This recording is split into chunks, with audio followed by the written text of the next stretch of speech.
While walking on the street, a handsome man is able to blow wind under a sexy woman's dress, as he makes fun of her. He confronts some gangsters and makes a monkey come out of a man's bottom. The rest are scared by locusts being expelled from a man's mouth. Who is this man? How can he have such powers? Welcome back to Movie Recap Zone. Follow us today to a movie titled, Bruce Almighty, to find out these answers. Be aware, there are spoilers. The movie starts in a bakery where Bruce Nolan, a news reporter for WKBW, tells a story about the biggest cookie to ever be made in Buffalo, New York. It is revealed to be a promising report that will help Bruce get a promotion. His girlfriend Grace helps him to choose the best thumbnail photo. They have fun enjoying their evening together. The next morning, Bruce drives Grace to school. Before she goes, Grace gives Bruce a prayer bead hoping it can bring him luck. Later, he gets stuck in traffic and becomes late for work. When he gets to the company, he finds out that his reporting won't be aired. Instead, his rival, Evan's story will be aired instead. After the meeting, Bruce speaks to his boss Jack. Seeing his frustration, Jack gives him an assignment at Niagara Falls as a second chance. Unlike before, it is life, which has been something only Evan has been doing. Bruce is grateful and immediately heads to the falls. Before they go to his segment, it is revealed that the anchor job he was wishing for has been given to Evan, while on live TV. Evan then plagiarizes Bruce's ending monologue from his earlier cookie story, narrating it as his own. Bruce freezes, then finally speaks, starting off with insulting Evan and the entire company. He has a mental breakdown on live TV. Bruce loses his job and is thrown out of the building after vandalizing it. On his way to the parking lot, he sees a homeless man being harassed by some thugs. Bruce tries to help the miserable man, leading the thugs to come back and beat him up. Returning home, Grace thanks God for Bruce being only slightly hurt. Bruce, however, mocks her, saying that God must be after him. For if God wanted to, he could fix his life in 5 minutes. Grace attempts to calm him down, but Bruce flips out. He hits her photo book screaming he's not okay living a mediocre life. With that, he leaves the apartment in anger. Bruce goes for a night drive in desperation. He grabs the beads from earlier and holds them tight, begging God for help, but ends up dropping the beads. As he retrieves them, the car slams into a pole. In anger, he throws the beads into Lake Erie and screams that God should be fired because he is not doing his job. It's at this moment his pager goes off, showing a number he doesn't recognize it, so he ignores it. The next morning, the pager goes off again with the same number, so Bruce throws the pager out the window. It breaks on a pole and gets run over. He finds a note from Grace saying that they need to talk. While standing out with their dog Sam, he hears his broken pager ringing. Going to retrieve it, he calls the number. It sends him to a surprisingly personal voicemail offering him a job. Bruce heads to the place called Omnipresence and runs into a janitor, who informs him where to go. Before Bruce leaves, the janitor asks if Bruce can help him mop the floors. On the 7th floor, he meets with an electrician, who looks to be the same man. Having had enough of the prank, he decides to leave. It's at this moment, the man reveals himself to be God. At first, Bruce is skeptical, but God draws a filing cabinet full of files about Bruce's pathetic life. God offers him his job, in which Bruce will represent God for a time. Unconvinced, he leaves the building. On the way, he asks his car to start, and it does. Then he sarcastically says he's Clint Eastwood, changing his reflection's personality, and materializing a gun. He then goes to a diner to get some coffee. First willing sugar and creamer towards his hands, then spitting out a spoon.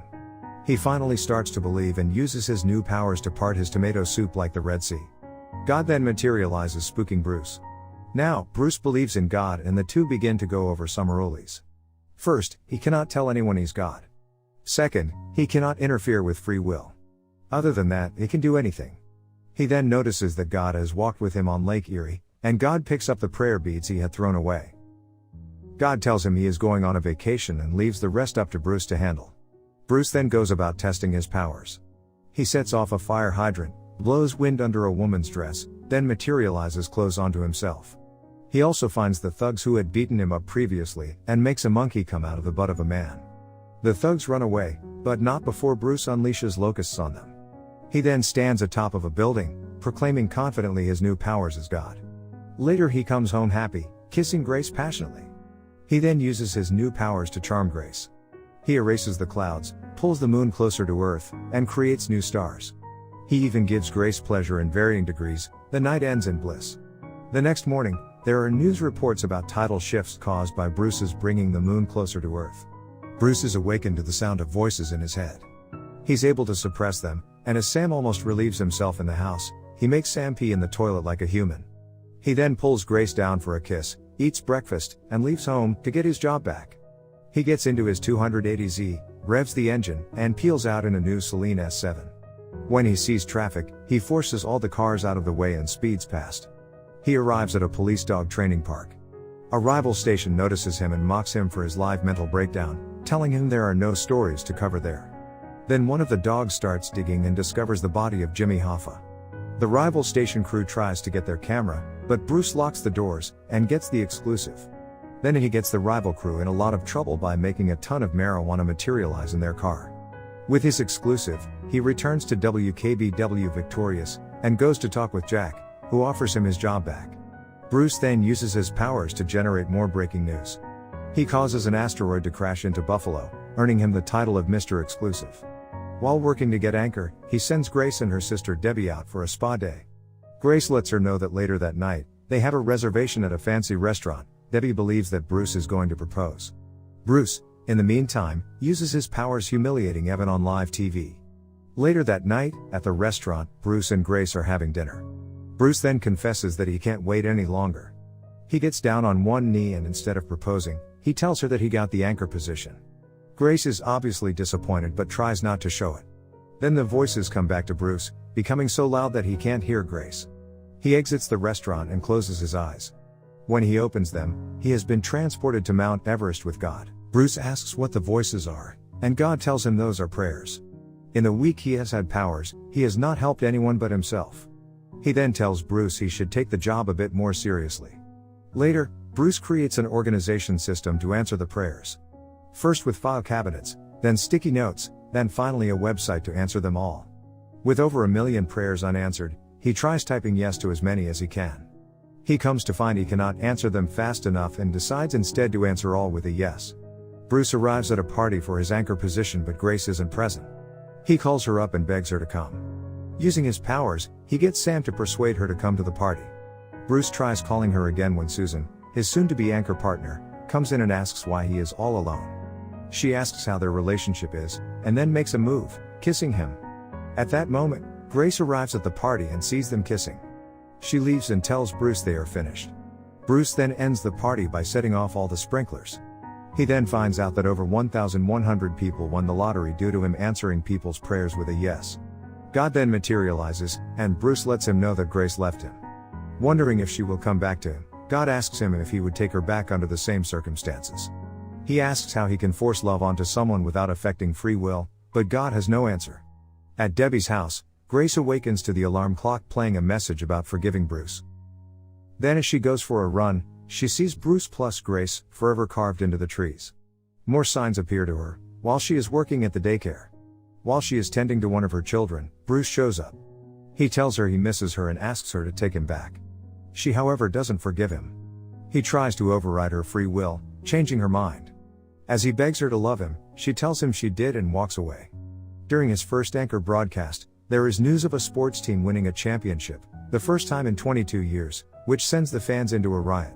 He leaves his position and heads into the crowd, finding out he cannot handle the pressure, and calls out for God. He then gets sent to Omi Presence, where God notes that he is right on time. It is 7 on the 7th. Bruce helps God clean the floors, and Bruce says he just tried to give everyone what they wanted. God lets him know people never know what they want. People keep asking God to do everything for them, not realizing that they have the power. If people want miracles, they should become their own miracles. With the rest of his night, Bruce organizes the photo album that Grace has asked him for. The next day, rather than use God's powers, he helps people. First moving a stalled car out of traffic, then pulling the plug on the prayer answering, then standing with a homeless man and finally giving Evan the anchor position. He even trains Sam how to pee without using God's powers. While he celebrates getting Sam trained, Debbie comes back to gather Grace's stuff. Before she goes, she informs him that each night before Grace sleeps, she prays for Bruce. Bruce then searches Grace's prayers and even finds she is currently praying. She asks God for strength to let Bruce go and move on without her. Heartbroken, Bruce walks down a highway in the rain, finally admitting defeat and surrendering to God, leaving God to choose his destiny.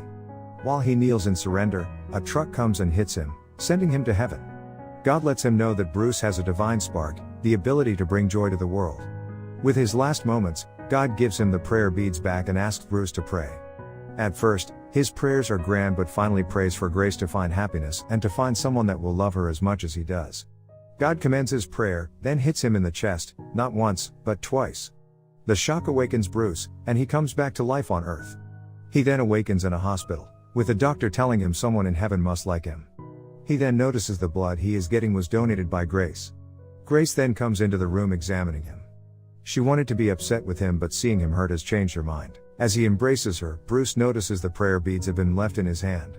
Sometime later, Bruce is doing a segment on blood donations and encourages people to donate. He then introduces Grace, the soon-to-be Mrs. Exclusive. Ending his segment, he goes to donate blood.